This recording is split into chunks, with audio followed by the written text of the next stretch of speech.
Welcome. रूपा education academy मध्ये आपला स्वागत आहे.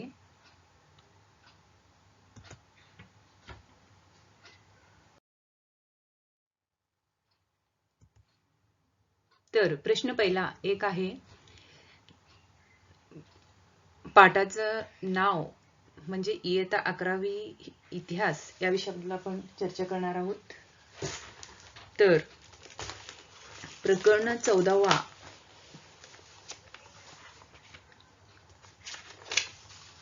दिल्लीची सुलतानशाही आणि विजयनगर आणि बहामनी राज्य. दिल्लीची सुलतानशाही आणि विजयनगर बहामनी राज्य या पाठाबद्दल आपण माहिती पाहणार आहोत. तर दिलेल्या पर्यायांपैकी योग्य पर्याय निवडून विधाने पुन्हा लिहा आहे.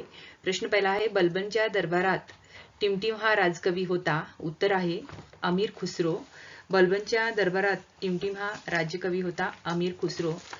मग रिकाम्या जागांपैकी दुसरा आहे, इस्लामी शैलीचा इमारती बांधणारा डॅश डॅश हा पहिला शासक होता. इस्लामी शैलीचा इमारती बांधणारा डॅश डॅश हा पहिला शासक होता. उत्तर आहे कुतुबुद्दीन ऐबक. बघा, प्रश्न पहिला आहे,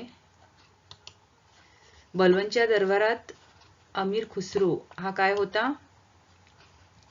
राजकवी होता. तर इस्लामी शैलीच्या इमारती बांधणारा कुतुबुद्दीन ऐबक हा पहिला शासक होता. कुतुबुद्दीन ऐबक हा पहिला शासक होता.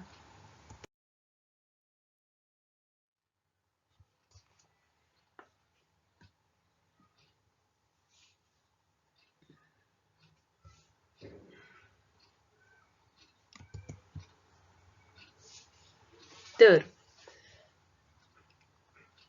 त्यामध्ये ब आहे,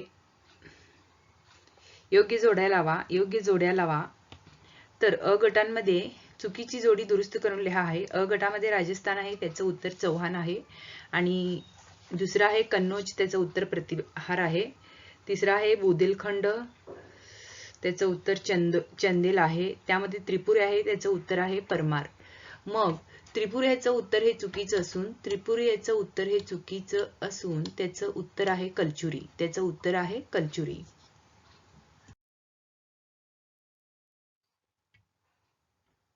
त्यानंतर संकल्पना चित्रे पूर्ण करा आहे. संकल्पना चित्रे पूर्ण करा आहे. त्यामध्ये सुलतानशाही काळातील वास्तुकलेच्या इमारती पाहणार आहोत आपण. सुलतानशाही काळातील वास्तुकलेच्या इमारती पाहणार आहोत. मग उत्तर आहे अलाई दरवाजा. त्यानंतर आहे जमा अलखान मस्जिद आहे. त्यानंतर आहे फताहाबाद. चौथा आहे हिसार-ई फिरुज.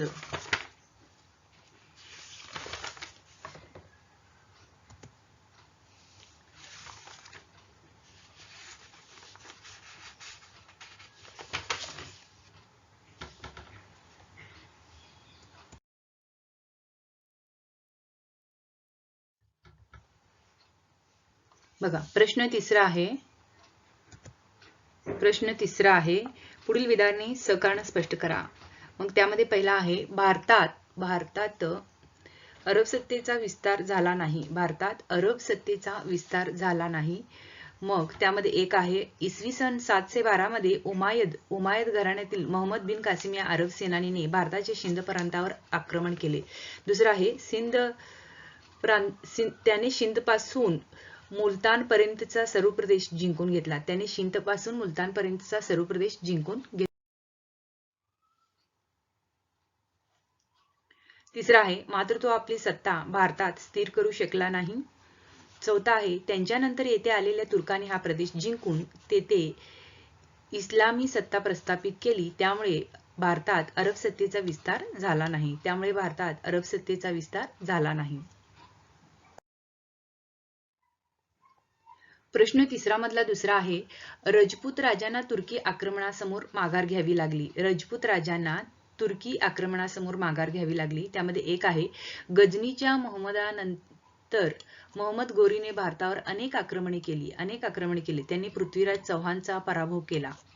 त्यामध्ये दुसरा आहे, पृथ्वीराज चौहानचा पराभव झाल्यानंतर राजपूतांना एकत्र करू शकणारे नेतृत्व पुढे आले नाही. त्यानंतर तिसरा आहे, गोरीच्या आक्रमण काळात अनेक छोटी मोठी राज्ये होती, परंतु ती विखुरलेली होती. त्यांच्यात एकीची भावना नव्हती.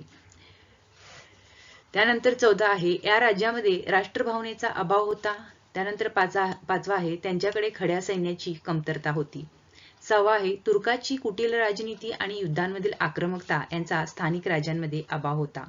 अशा अनेक कारणांमुळे राजपूत राजांना तुर्की आक्रमणासमोर माघार घ्यावी लागली. म्हणून राजपूत राजांना तुर्की आक्रमणासमोर माघार घ्यावी लागली त्याचे कारण 6 आहेत.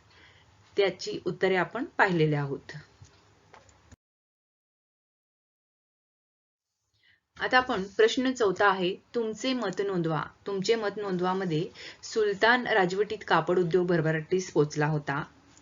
उत्तर आहे सुलतान राजवटीत शेतीबरोबरच कापड उद्योग मोठ्या प्रमाणात चालू होता. मग सुती कापड, मलमलचे कापड यांचे मोठ्या प्रमाणात उत्पादन होत असे. मग तागाचे कापड म्हणा, सॅटिन, किनखाप म्हणजे जरीचे कापड म्हणा याचीही निर्मिती मोठ्या प्रमाणात होत असे. दिल्ली, आग्रा, लाहोर, मुलतान, बनारस, पाटणा, खंबायत म्हणा, बऱ्हाणपूर, देवगिरी ही सुलतान राजवटीच्या काळातील कापड उद्योगाची प्रमुख केंद्रे होती. त्यानंतरचं 5वा आहे सुती कापडाची निर्यात बंगाल व गुजरातमध्ये मोठ्या प्रमाणात होत असे. 6वा आहे कापड रंगवण्याचा उद्योगही मोठ्या प्रमाणात चालत असे. म्हणजे अशा रीतीने सुलतान राजवटीत कापड उद्योग भरभराटीला पोहोचला होता हे दिसून येतं.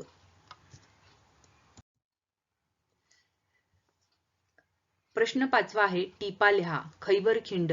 उत्तर अफगाणिस्तान आणि पाकिस्तान खैबर खिंडीने जोडले गेले आहेत. म्हणजे अफगाणिस्तानातून पाकिस्तानकडे जाताना मार्गात येणाऱ्या हिंदुकुश पर्वतरांगेत खैबर खिंड ओलांडून जावे लागते.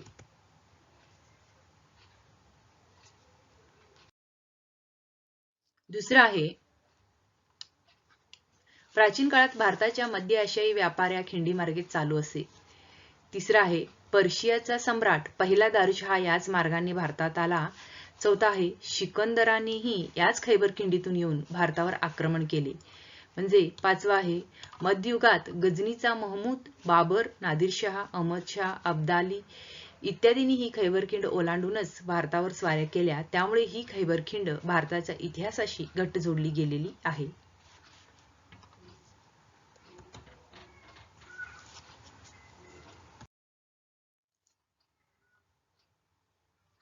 दुसरा आहे सुलतानशाही कालखंडातील नाणी. उत्तर सुलतानशाही राजवटीत प्रत्येक सुलतानाने विविध प्रकारची नाणी पाडली. म्हणजे पहिला सुलतान अल्तमश याने टंका हे चांदीचे नाणे पाडले. दुसरा मोहम्मद बिन तुगलक हा तांब्याची नाणी पाडणारा पहिला सुलतान होय. तो आदेश मागे घेऊन त्यांनी पुन्हा सोन्या चांदीचीच नाणी पाडली. तिसरा आहे हिंदू राजाच्या नाण्यांवर देवदेवतांच्या प्रतिमा असत. म्हणजे सुलतानशाहीत चलन व्यवस्थेत मूलगामी बदल झाले. देवतांऐवजी सुलतानांच्या प्रतिमा आणि त्यांची नावे कोरली जाऊ लागली. 4था आहे नाण्यांवर टांगसाळीचे ठिकाण म्हणा, नाणे पाडण्याचे वर्ष म्हणा इत्यादी मजकूर अरेबिक लिपीत कोरला जाऊ लागला. म्हणजे नाण्यांच्या वजनासाठी तोळा हे प्रमाण प्रचलित आहे. अशा प्रकारे सुलतानशाही कालखंडातील नाणी आपण पाहिलेला आहोत.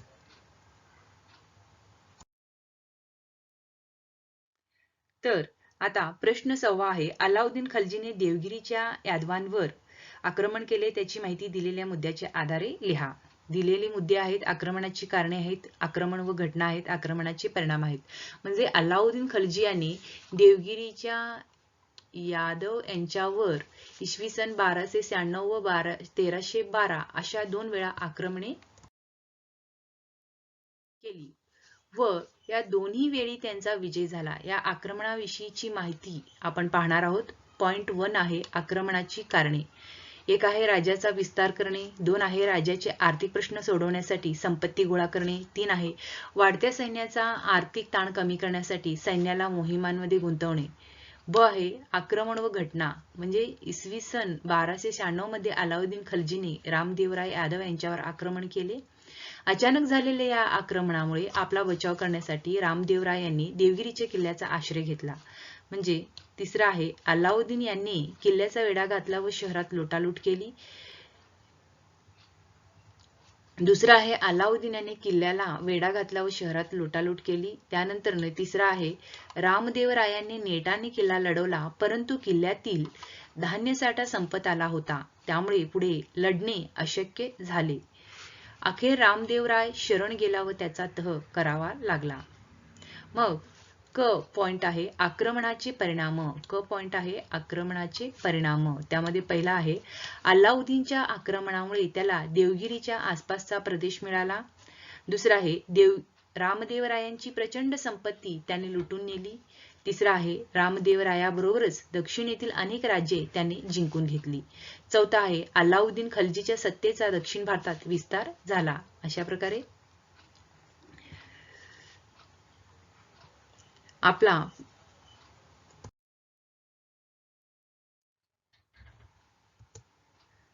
थँक्यू.